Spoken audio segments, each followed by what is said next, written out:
Hello everyone. It's been a while since I've done a video in this format, and what better way to bring it back than by putting myself through one of the hardest game challenges I've ever done. Can you beat Elden Ring as Noelle Holiday? Now, you might be asking what the fuck that means, so let's go over the rules for the challenge. First, the only things I can attack with must do frostbite buildup. Ideally for this challenge, to be more character accurate, I'd only be using magic that does frost buildup. But I did not play this game before this challenge, so limiting myself that much would have broken me. Second, armor. I didn't have any particular rules around armor for this challenge, but I tried to stick with what had the right vibe for Noelle. Basically, meaning I didn't change off the starting armor until I got a very particular set that I wanted later in the game. I didn't have any specific rules against leveling or summons or weapon upgrades because this would have been completely impossible otherwise. For the character base, I went with Astrologer, as I had thought I would be primarily using magic for the challenge, but it also had the starting armor with the closest vibes for Noelle. I chose the Golden Seed for my keepsake as I was going to want as many flasks as I could get as soon as possible. I changed nothing about my character, and went into the world of Elden Ring. My goal for this playthrough is to get through the game as quickly as possible. The first thing that we needed to do was obtain a Great Rune. The one that seemed the fastest to get was going to be Godric's, so our first target was Margit. There's only one small problem. We can't deal Frostbite at the start of the game. We have 2 spells and neither does Frostbite buildup, so we can't actually get anywhere right now. So our first goal is find a way to do Frostbite damage. After a bit of browsing on the Elden Ring wiki, I found a weapon that we can get and use without killing a single enemy. That weapon being the Ice Rind Hatchet. If you've played Elden Ring, know that might be a slight problem. The Ice Rind Hatchet is not in the starting area of the game. I needed to find a path to Liurnia that doesn't go through Godric. After a couple of hours, I did eventually manage to find a path. Once in Liurnia, I made my way over to Temple Quarter, opened the chest, and got the only weapon that I can currently use. Except I can't. The stat requirements for it are higher than what I have. The strength requirement I can get around by using both hands for it, but I need to somehow get at least 4 levels into dexterity using a weapon that I don't have the stats for. Thankfully, Elden Ring lets you use weapons that you don't have the stats for. However, you are god-awful at using it.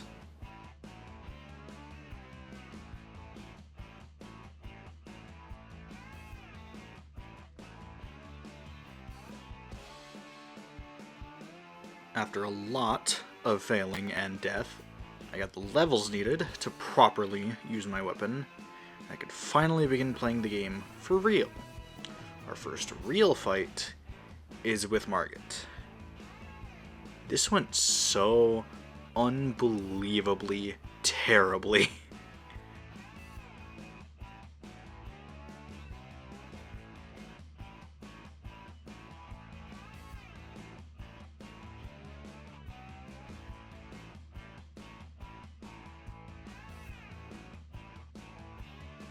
I'm not gonna lie, the Margit fight made me rethink the entire challenge.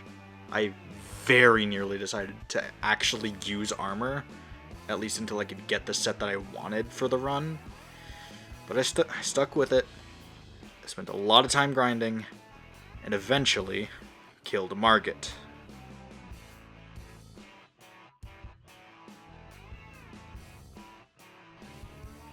After a not-so-quick stroll through Stormveil Castle, it's time to fight Godric.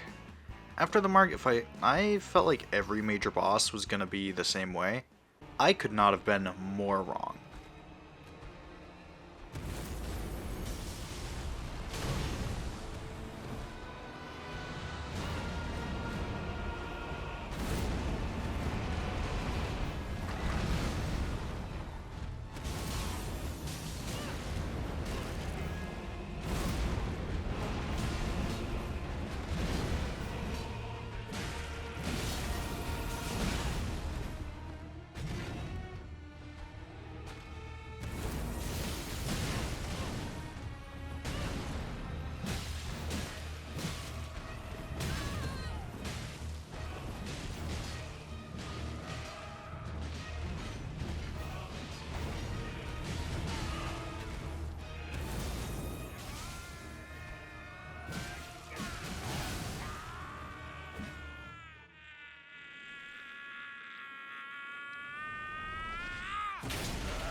I killed Godric in one fucking try, because he's an idiot and never went after me, and only ever attacked my companion.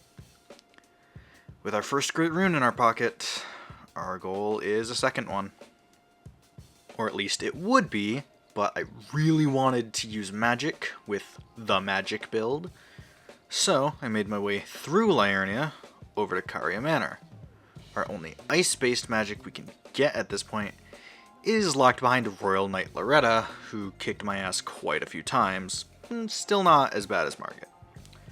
I killed her ghost and made my way to Ranni's Rise. We need to progress Ranni's questline to gain access to any frostbite spell, so I agreed to help her and made my way over to Preceptor Celivus, who we can buy 2 whole frostbite spells from. We grab Freezing Mist and Glintstone Icecrag and begin helping Blythe find Nokron. To get to Nokron, we need to kill Starscourge Radahn. This is perfect since we need a second Great Rune anyway, and he is one of our options. Over in Caelid, we make our way to Castle Redmane, and eventually to our first double boss fight, the Misbegotten Warrior and Crucible Knight. This fight sucked real bad. If I could fight each of them one-on-one, this wouldn't have been much of a problem, but both at the same time proved difficult. Thankfully, we can skip this by going to Altus Plateau early and activating a Grace. Doing that starts the Radahn Festival, allowing us to challenge Radahn. Starscourge Radahn was really fucking hard. You get lots of companions you can summon in this fight, but most of them don't last long, and Radahn has quite a few AoE attacks that hit everyone. This took quite a few attempts. Probably the most out of every boss? Unsure about that. But after upgrading my weapons a fair bit more and finding better strategies, Starscourge Radahn has fallen. Now that we can access Nokron, we make our way over there, through the city, and find the Fingerslayer Blade. We give the blade to Ranni, and finally get the armor set that I've wanted the whole game, the Snow Witch set. Not only does this armor buff our ice spells, it's also the perfect vibe for Noelle. Now that we have the armor for this run, it's time to continue the main story. Which means it's time to go to Leyndell, which is blocked by a Draconic Tree Sentinel. This fight was way worse than it should have been. Back in Nokron, we defeated Mimic Tier, meaning I can summon a copy of myself when fighting bosses, and that made this much easier. With the Draconic Tree Sentinel out of the way, we can actually enter Leyndell. Leyndell was pretty rough. The Leyndell Knights were bad, especially the spear ones. The lightning attacks they can use did ridiculous amounts of damage, and there were multiple of them on the way to the next boss. After getting lost for a while, I found our next boss, Godfrey, first Elden Lord. This fight was a non-issue. He did a lot of damage, but his attacks weren't that hard to avoid. Godfrey quickly fell, and it was on to Morgott. At Morgott, I summoned Melina and entered the fight. I expected Morgott to do more damage than he did, but I honestly don't think he was hitting as hard as Godfrey. Between myself, Melina, and my Mimic Tier, Morgott went down without much trouble. Some stupid fucking branches blocked the way forward. We got the rolled medallion from Melina, went to the lift, and entered the mountaintops of the Giants. The mountaintops weren't very kind to me. There are lots of Guardian Golems around, and the ones that have melee weapons are not very easy for me to deal with. The main other point of difficulty in this area was simply navigating it. The map isn't amazing at showing changes in elevation at times, so finding my way to the next major boss was a massive hassle. Eventually, I found where I was supposed to go and made my way to Fire Giant. This fight was probably one of the most interesting and one of the most annoying. Because we're fighting a giant, most of its attacks are very big, and if I'm positioned poorly, I can't really avoid them. Thankfully, most of these attacks are limited to phase 1 of the fight, so once I got to phase 2, Fire Giant went down without a ton of problems.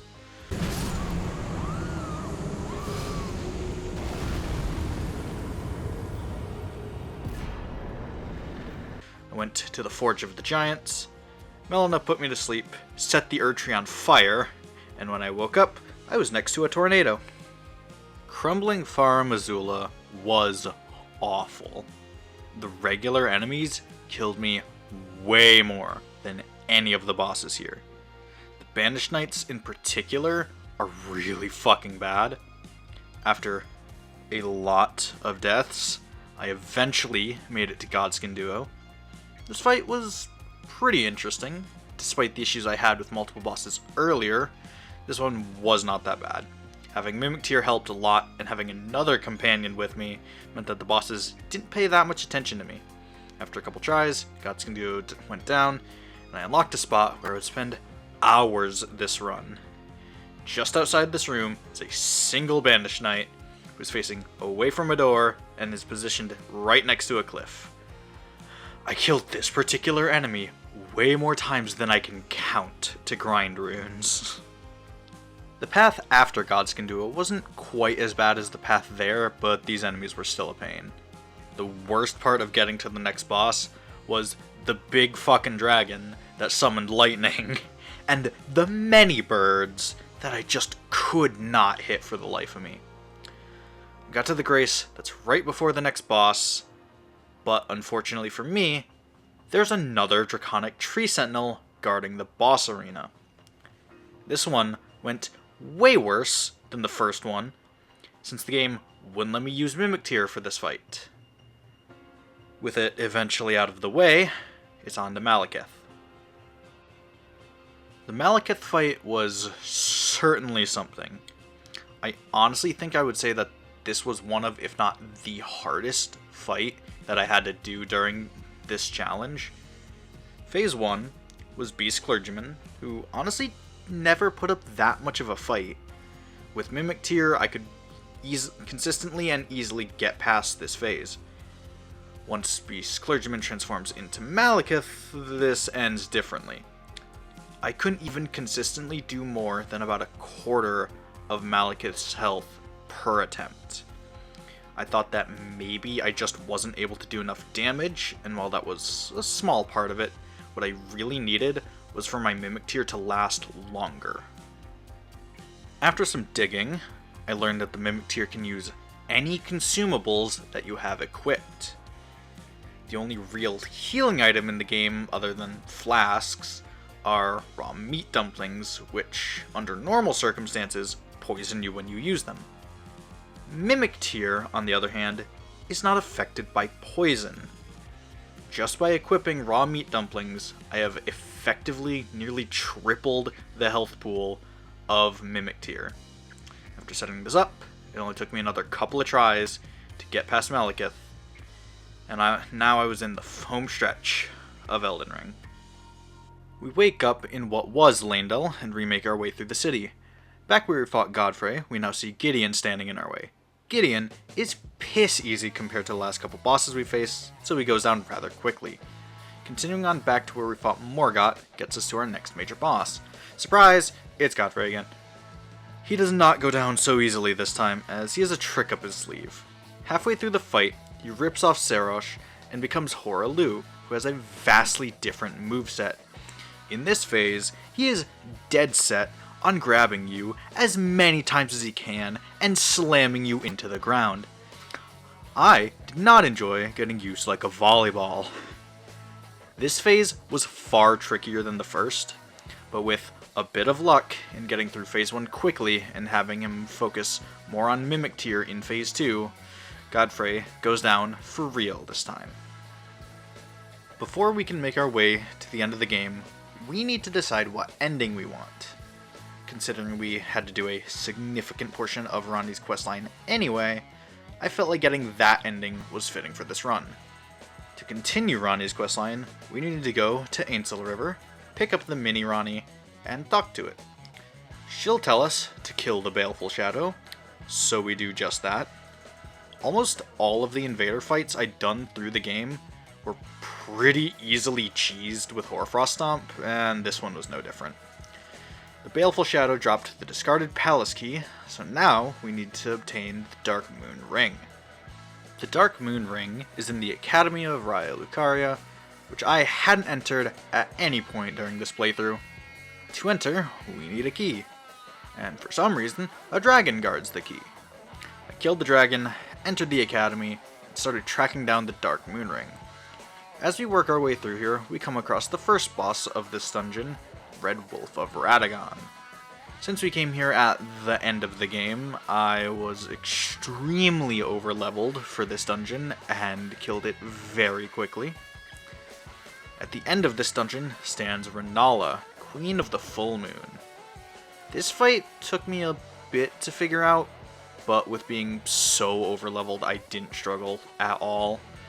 Renala fell almost as quick as the wolf. I opened the chest, obtained the Dark Moon Ring, and went to the Lake of Rot back in Ainsel River. The Lake of Rot is not a very fun place to be. My resistance to Scarlet Rot is not very high, so I had to get quite a few curing items for it to be able to make it through here.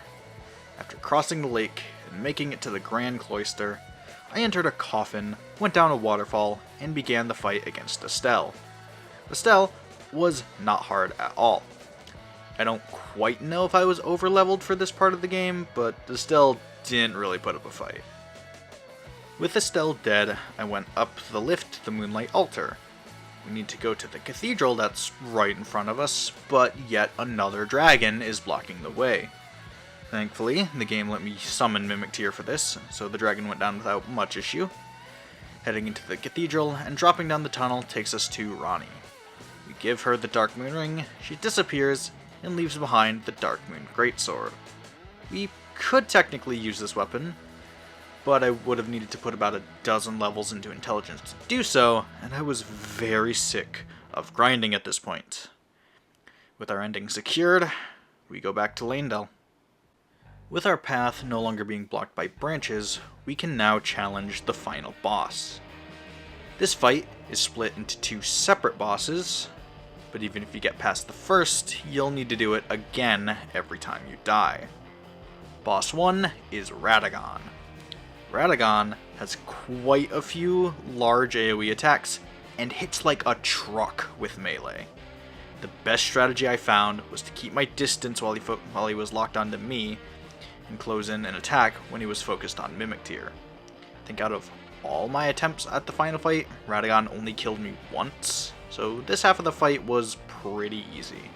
Boss 2 is Elden Beast. This fight forced me to rethink how I had been playing the game. Most of the time, I was trying my best to give enemies Frostbite, which does massive damage. Elden Beast is completely immune to every status, meaning this playstyle was useless. After realizing that I would only need my magic for Radagon, I put all but one of my flasks into health. After a really good Radagon fight, I had most of my flasks going into Elden Beast, and even my Mimic Tear had plenty of health left. This fight wasn't easy by any stretch, but as usual, with some luck, Elden Beast went down. I summoned Ronnie, sentenced the world to 1,000 years of darkness, and beat Elden Ring as Noelle Holiday. But we're not done quite yet. While we've managed to beat the game, there is one final challenge I want to try. Off in the deepest, darkest dungeon, there is a boss who I think will prove a real challenge. That's right, it's Soldier of Godric.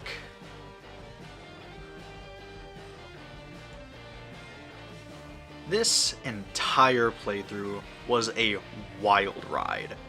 It had no right to go as well as it did, considering the start of the game. While it was fun to somewhat cosplay a different game's character in Elden Ring, I probably wouldn't recommend you try this challenge for yourself. With that, I will see you next time for something else. See you then.